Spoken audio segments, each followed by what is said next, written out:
Are you worried about whether or not you have the right gear, equipment, and software to make music? Are you using the right digital audio workstation? Do you have all the plugins you need to make professional sounding music? Should you be using outboard gear and hardware synthesizers? What are the best ones to get? Is your room acoustically treated? Are your monitors good enough to mix on? Have you optimized your setup so that you can finally make quality music? Stop it.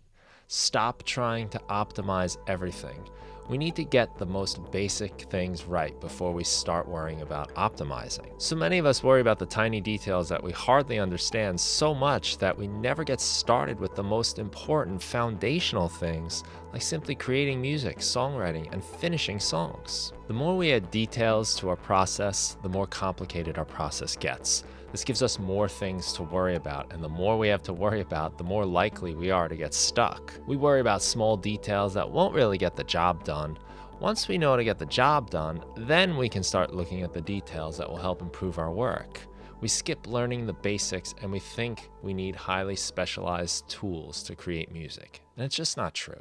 I've dealt with this my whole life, and I still deal with it as far as music making comes. It's really easy to fall into this, but it's important that we remember not to focus too much on the little details and focus more on the big picture stuff. When I first started recording music, it was just on simple tape recorders, something like this, or even something like this.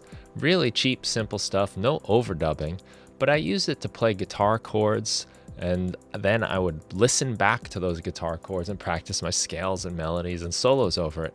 And it taught me a lot about melody writing and songwriting. I didn't have any options. I didn't have any details to get caught up in.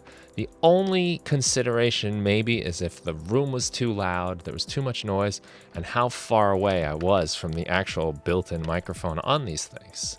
So it allowed me to focus on some of the really basic things. Eventually, I got a pretty simple 4-track recorder, the Tascam Porta Studio MK2, marketed as the meat and potatoes 4-track. And it just had 4 tracks, and it just had 2 inputs, I think, and you could record 2 things at a time. I only had 1 microphone and a guitar, so there were no compressors, there were no EQs, no reverbs, just whatever I could play on guitar or whatever I could record.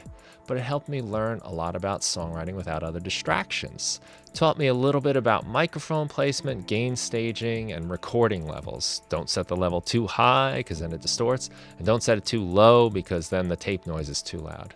But other than that, it was just the basic foundational stuff, and I wasn't distracted by gear and features because I didn't have any. Eventually, a few years later, I updated to a set of 8-track ADAT recorders, which literally recorded on VCR tapes. I had a mixer with some EQ, I had a reverb, and a compressor unit. I actually still have the reverb and compressor behind me there. I was making a lot less music though, because I was starting to obsess over things like microphone placement, getting the sounds right, how to put mics around the drum set or an acoustic guitar, worrying about what a compressor did when I really had no idea what I was doing. I just thought I needed these things. So I got slowed down quite a bit.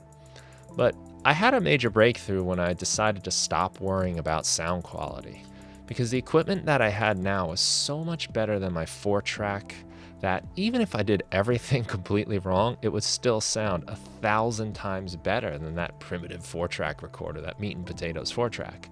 So I stopped stressing about where I was putting mics on every recording, and just every time I recorded, I tried something new.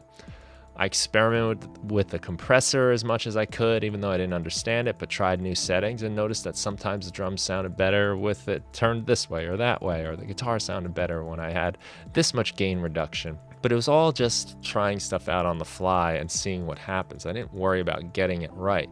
And some of my recordings came out better than others, but I was finishing music and I was worrying more about the basics of songwriting and creating full songs and finishing them than sprinkling in all these details. The details came little by little. And with this process, I managed to finish my first album. I've learned a lot from finishing. And when I'd listen back, I could hear what I did right and what I did wrong and learn from both. And this reflective process was so much more valuable than all the optimizing I was attempting to do before without making any music. And just trying things out and worrying about if I was putting things in the right place, I was getting stressed out and losing the inspiration of making music. But once I let go of that, I had the ability to create music and learn little by little as I went. Plus, in the end, I had the satisfaction of finishing an album. A few years later, I sold most of that recording gear and my mixer so I could get a computer with a DAW. And then again, my output immediately slowed. I had to learn how to navigate Pro Tools. Everything was new, using an audio interface. Just using a computer was even new for me. So I had to figure all these things out so I could start recording, and I wanted to learn how to do it all the right way, and I slowed down again. Then I remembered what I did before with the last album, and I just recorded and focused on getting songs down and not worrying about whether or not I was doing it right. And again, with this setup on the computer and the ability to edit, I knew that things were going to sound much better than they did previously.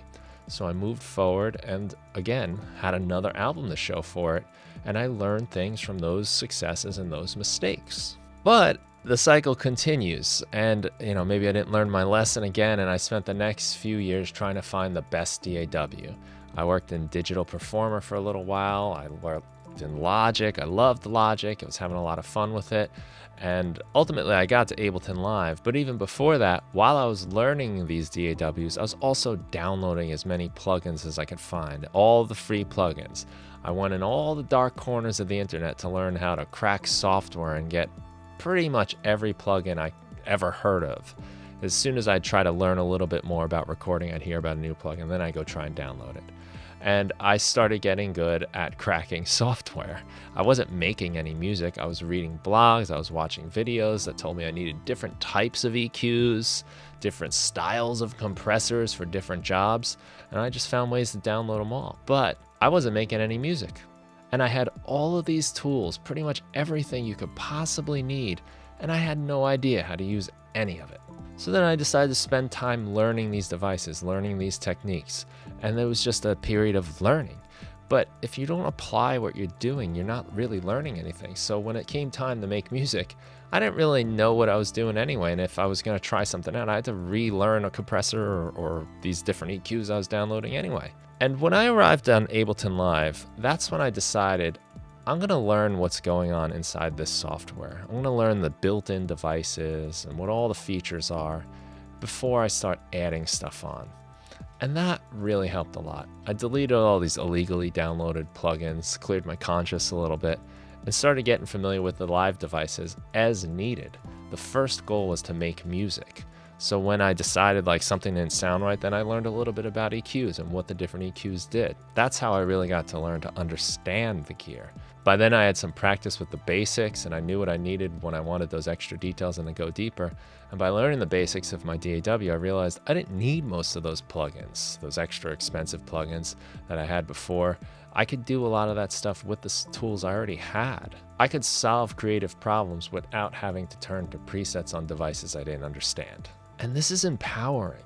When you think you need more tools and gear, you strip yourself of your power and your abilities to do anything. Instead, we start looking for new things to download to fix our problems, new tools that will solve everything. And I really don't think that's creativity. Being creative is working with limitations and solving problems. It's not scrolling through all your plugins and presets and samples until you think you have something that works, because then you're just going to kind of wonder if the next thing is going to work better and better. And now you're just testing things out. You're not actually trying to solve problems in creative ways. Creativity is making what you have work. And if you think about it, as technology gets better and better and plugins do more and more, where do you draw the line? I mean, consider AI. We can just ask it to do anything for us. We can have it literally make songs for us in certain styles. We can just tell it to do it for us. Is that creativity? Where does it end? Why not just ask the AI to do it for you then, if you're following this train of thought? The glory and the reward comes from finding your own ways to do things, if solving problems, not relying on something else to do it for you. Creativity requires limitations, so seek them out. Challenge yourself, overcome obstacles. Don't search for ways around them. Go through them and overcome them. And that might mean, since our technology is already so good, you might have to set up your own limitations. Give yourself challenges. Try things in a difficult way. Limit your track count. Only use native plugins or use fewer plugins per track. Whatever it is you need to do to challenge yourself, but that's where you get creative. So much of the excitement of making music is in the challenge. It's hard. How do you create something out of thin air? How do you express yourself? And how do you do it in a way so that people can relate to it and connect with it? That's the art. And that's where we get creative. It's not by asking our tools to do it for us. And in all the people I've spoken to in my life, musicians, professionals, people on the podcast, no one ever says it's easy. Even as you learn more and more, it still remains challenging. And we need to embrace that and understand that so that when these challenges come up, we try to find ways to solve the problems, not turn to things that will do it for us. I mean, the truth is, you already have everything you need. Even free DAWs like GarageBand, for instance, have capabilities far beyond what people had 20, 30 years ago. We can do so much just from our laptops or even just from our phones. The problem is not needing more stuff. It's about actually getting to work. It's about learning the basics. Learn the simple stuff first, because so much of this is about the simple stuff. The details come later. I mean, think about this by applying it to other areas. Maybe painting, for instance. Would you say you can't paint until you have the perfectly stretched canvas of the highest quality fabrics? Artists paint murals on walls. Do you need the finest brushes made from like purebred animals of a certain ancestral lineage to paint? Kids finger paint. Jackson Pollock threw paint on canvases. He didn't even use brushes. Think about cooking. You can't cook until you have the best knives or the finest stovetop. You can barbecue over an open fire. After you start to think about this for a little while, you start to realize how ridiculous it is to say things like, oh, I can't do this until I get the right EQ. It needs to have the certain bell curve of that vintage gear. Or I need this specific model of a compressor that was made from the 1960s that they used on all these recordings. You don't need that stuff. You don't need the best studio monitors. You can mix on headphones. Skrillex made one of his records on broken speakers. He's just used what he had. He got creative and he did the basic stuff without worrying about some of those details. And that's what we need to do. I was told a story on this podcast about an artist whose computer crashed during the making of his album. So he went to the Apple store and worked on his album there. Brought a hard drive, plugged into the computers, and like he was testing out the computers, and worked on his album at the Apple store every day or whatever it was until they would tell him, hey, you can't do that anymore. And he'd come back the next day, do some more. And he finished his album that way. Like, that's overcoming your problems. That's overcoming limitations and obstacles. That's being creative. That's finding ways to solve problems. That's what we really need to focus on. So what I'm trying to say here is don't overthink stuff so much. Don't worry about optimizing everything, whether it's your gear or your workflow or your space. The only way to optimize stuff is to do it. You have to start learning the basics, the foundational stuff, and then start adding stuff as you go. If you were trying to get in shape and you're worrying about like specific supplements, but you're not eating healthy food, like it's never going to work. You need to figure out what the basics are and understand those. And 90% of what we do in music is the basics. It's coming up with song ideas, chords, melodies, arrangements. It's balancing volume. The volume fader is one of the most basic things to use. The panning, that stuff all comes first, and then you can start worrying about some of these bigger details. You can't season the meal if you don't have anything to cook. So focus on the simple strategies, the basic things. Learn to do those well. Then you can start worrying about the details. So stop trying to optimize everything. You're already in one of the best positions of any human that's ever existed to make music. Take advantage of that, have fun, and be creative with what you got. Thanks for listening. You got this. Have a great day.